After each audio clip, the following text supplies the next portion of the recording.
Il y a eu d'importantes avancées entre les syndicats des enseignants et le gouvernement du Québec. Comment les profs réagissent-ils? On va en discuter dans un instant avec notre collègue Andy Saint-André. Mais d'abord, faisons le point sur les tout derniers développements avec le collègue Alain Laforêt. Alors, Alain, Québec et la Fédération des syndicats de l'enseignement sont tout près d'une entente.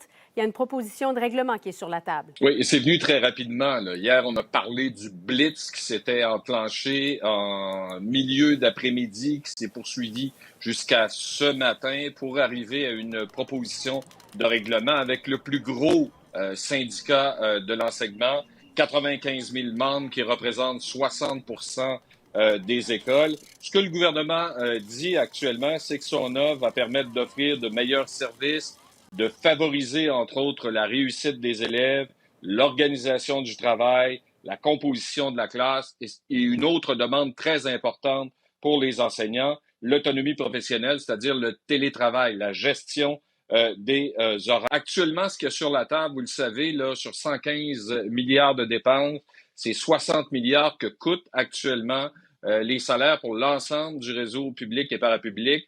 Ben, on est à plus de 9 milliards qui est offert actuellement aux syndicats. La FSE-CSQ est réunie en instance depuis le début de l'après-midi. Ça peut être très long.